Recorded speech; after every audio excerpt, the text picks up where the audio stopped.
RGB 99.2. Il est 18h.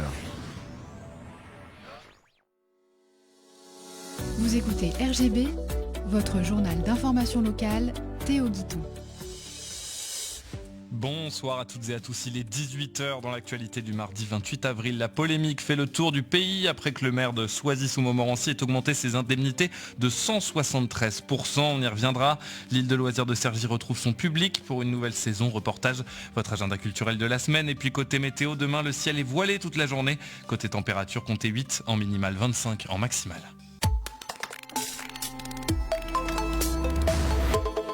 Un homme a été blessé à la main à coups de couteau hier soir à Argenteuil lors d'une violente dispute avec une femme. Les policiers sont intervenus peu après 21h rue Henri Barbus.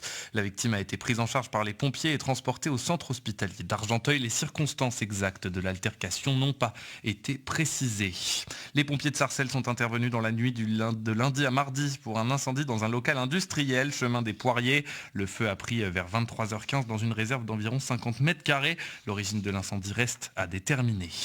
La stèle dédiée au résistant et ancien député communiste Gabriel Péri à Argenteuil se retrouve au cœur d'une polémique après la démolition au marteau-piqueur des jardinières en béton du jardin du souvenir qui l'entourait dans le cadre du réaménagement de l'avenue Gabriel Péri, baptisée Opération Canopée. Le PCF dénonce une atteinte inadmissible au monument et à la mémoire de la résistance, évoquant une œuvre classée issue d'une souscription nationale d'après-guerre et il réclame une restauration complète. La ville répond que la stèle est bien conservée et même destinée à être mise en valeur. L'adjointe à l'urbanisme assure que sa présence n'a jamais été remise en cause, qu'elle sera intégrée à un espace repensé puis végétalisé et plus favorable aux piétons et qu'un coffrage en bois la protège pendant les travaux. Un rassemblement est annoncé lundi prochain à 18h devant le monument.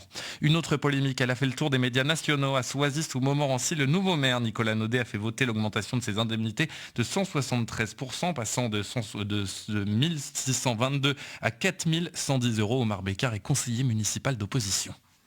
Donc on a été convoqué au conseil municipal le 2 avril et en recevant la convocation, on a découvert effectivement cette augmentation qui n'a pas été annoncée en fait durant la campagne électorale, donc ça nous a un peu surpris. Et on a en fait comparé donc l'évolution de l'indemnité que touchait l'ancien maire en 2020 avec celle que proposait Nicolas Naudet pour le conseil du 2 avril 2026. Et ça faisait une augmentation effectivement de 173%. Donc c'est un chiffre qui nous a assez interpellés. Sachant que le maire, en fait, ne touche pas que des indemnités de maire, il touche aussi des indemnités parallèles, et c'est ce qu'il essaye un peu de cacher dans cette polémique, il percevra des indemnités dans les syndicats de communes dont la ville est représentée, il y en a pas mal, hein. Il y a à peu près 4-5 syndicats où il peut percevoir jusqu'à 500 euros par mois en cumulé. Et à cela, on ajoute l'indemnité à l'agglomération, et ça peut atteindre une somme qui va jusqu'à 7 900 euros. Donc c'est pas, contrairement à la stratégie de communication qui nous a dit, c'est pas un SMIC que le maire de Soisy aurait touché, c'est bien plus.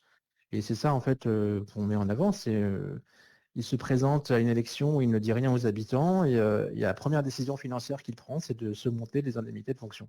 Donc ça renvoie un message un peu bizarre en tout cas à la population.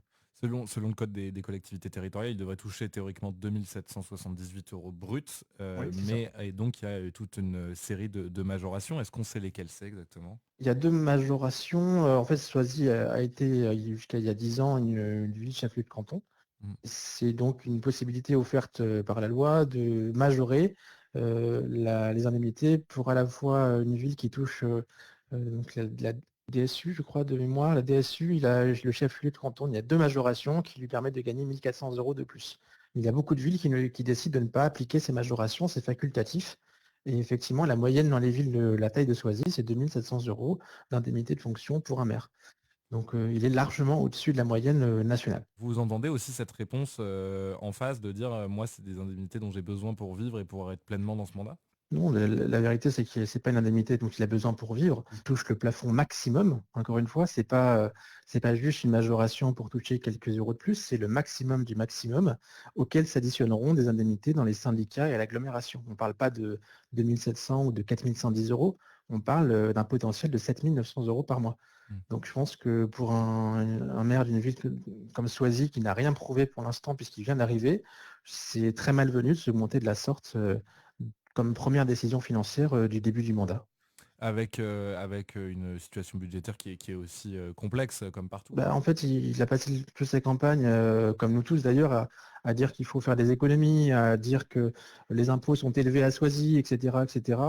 On ne peut pas d'un côté critiquer une taxe foncière élevée et puis de l'autre se monter comme ça ces indemnités de fonction. Le message envoyé est quand même assez, je trouve, contradictoire auprès de la population. Et il dit aussi qu'il a refusé donc l'enveloppe des frais de représentation permise par son statut. Donc c'est un autre message. Ça, c'est un mensonge, puisqu'en fait, c'est pas lui, il n'a rien refusé du tout, puisque en fait, il y a eu des polémiques au mandat précédent avec Lux Traiano sur ses frais de représentation. Il a fait voter à l'époque des frais de représentation de 6 000 € par an, sauf que en fait, on a révélé des dépenses un petit peu qui n'étaient pas en tout cas liées à la fonction du maire, et du coup, le maire de Soisy de l'époque, Lux Traiano, avait arrêté ses frais de représentation lors du mandat précédent. Donc Nicolas Naudet n'a rien refusé du tout, puisqu'il n'y avait plus de frais de représentation depuis 2 ans à Soisy.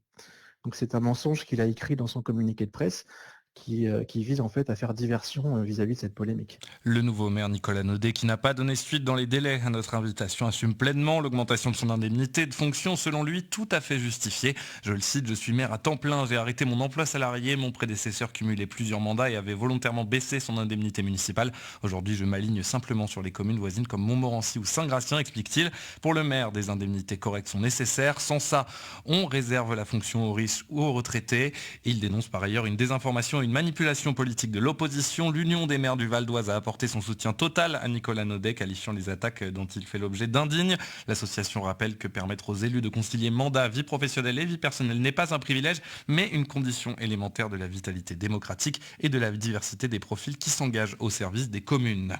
Avec le beau temps et les vacances, l'île de loisirs de Cergy retrouve son public pour une nouvelle saison. On est allé à la rencontre de ceux qui en profitent déjà. Reportage de Tom Verdure.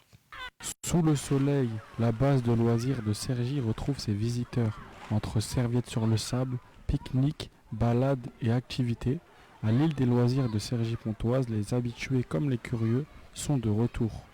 En famille, on vient chercher un moment de détente. Est-ce que ça vous a manqué par rapport à l'année dernière ?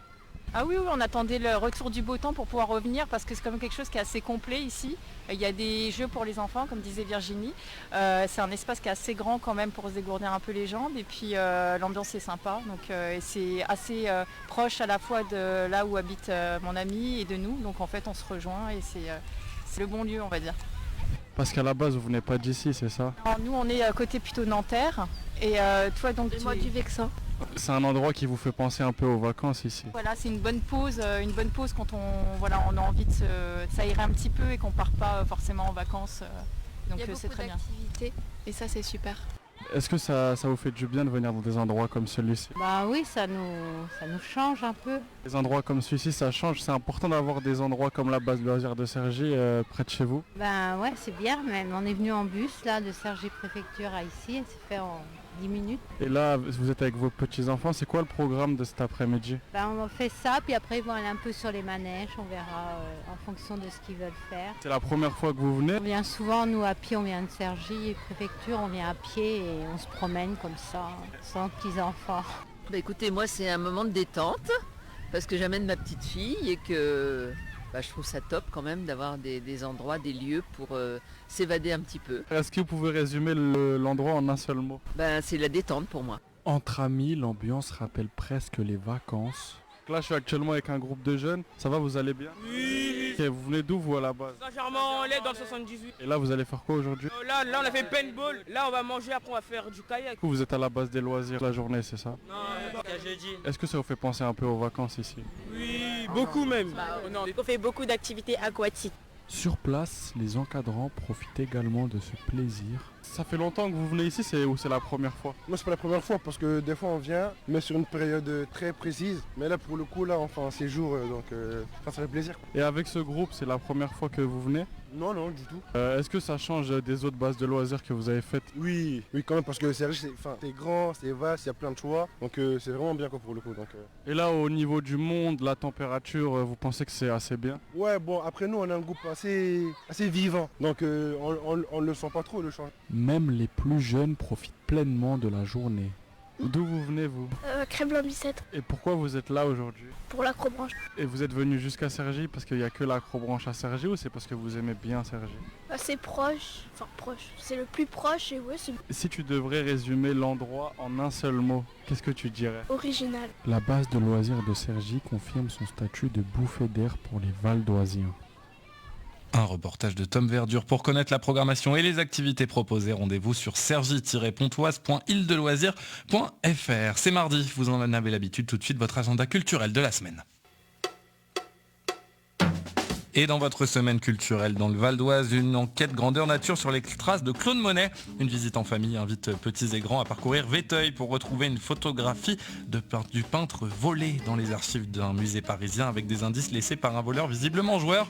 Jeux et découvertes du patrimoine rythment ce rendez-vous pensé pour le jeune public à partir de 6 ans. Départ demain à l'église de Véteuil, place de l'église, tarif 5 € pour les adultes, 2 € pour les enfants jusqu'à 18 ans, inscription obligatoire auprès du musée du Vexin français. Une sortie nature au crépuscule à vivre en famille. Jeudi, une soirée d'observation des étoiles est proposée de 20h à 23h dans une ambiance nocturne entre découverte des animaux qui s'activent la nuit, les chauves-souris, les insectes, les amphibiens, les oiseaux et initiation au ciel avec Jérôme, montreur d'étoiles. C'est sa profession pour apprendre à reconnaître quelques constellations et s'orienter. Rendez-vous au site géologique du Guépel, point de départ au parking de la carrière du Guépel à Saint-Vitz. Sortie sur réservation à partir de 8 ans, limitée à 20 personnes. Inscription sur sortinature-valdoise.oxygeno.fr. Un voyage à la Renaissance entre visite et initiation à la danse. L'animation Danse à la Cour propose de découvrir le château d'Écouen, commandé par Anne de Montmorency pour recevoir le roi et la reine avant de s'essayer à la pavane. Rendez-vous jusqu'au 3 mai, les lundis, mercredis, jeudis et vendredis, de 14h15 à 16h45, sauf le 1er mai, au Musée National de la Renaissance, château d'Écouen, à Écouen donc. Tarif 12,50 € en plein tarif, 10,50 € en réduit, sachant que le tarif réduit s'applique en raison du chantier de restauration des façades sur la cour. La journée internationale du jazz se fête en musique à Magny-en-Vexin avec une soirée hommage au trompettiste Kenny Dorham. Rendez-vous jeudi 30 avril à partir de 20h à la salle des fêtes, place de l'Europe. En première partie, un duo de Kylian Roll, puis place au KD Quartet pour la suite de la soirée. Participation libre. Les informations, c'est sur pactenvexin.fr. Scène ouverte à Écouen, la Grange Adim redonne la parole aux artistes émergents le temps d'une soirée placée sous le signe de la création et du partage. Groupes, musiciens, chanteurs, toutes celles et ceux qui veulent monter sur scène peuvent venir présenter leurs morceaux dans des conditions professionnelles, dans une ambiance conviviale et bienveillante, tout style bienvenu, concert assis, aussi debout. Rendez-vous jeudi à 20h30 à la Grange Adim, cour arrière de la mairie d'Écouen.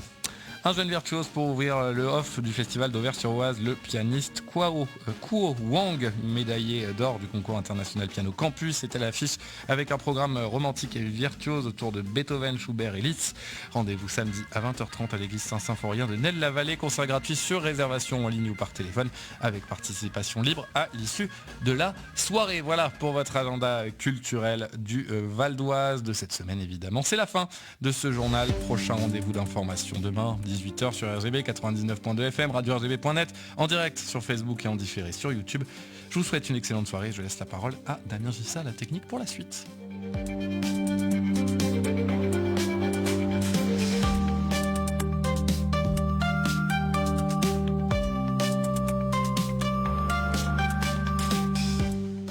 Et du côté de la programmation, ce soir à l'antenne de votre radio locale sur le 99.2 FM ou sur radio-rgb.net ou encore sur les applications pour mobile, les radios associatives, Radio Player, Radio Line et plein d'autres, une soirée en mouvement. On commencera à 19h avec Business Keys par Kadi Karatz. Il sera question de quelque chose d'actualité bien évidemment, l'IA, l'intelligence artificielle avec son invité. C'est de 19h à 19h30, Kadi Karatz et Business Keys à 20h. Rendez-vous avec Luc Mariani et Laurent Bivry pour la session de rattrapage d'Absolutely Live ou encore la rediffusion. Ça sera un mix best-of. Voilà, avant de retrouver Luc et Laurent demain, mercredi à partir de 15h30.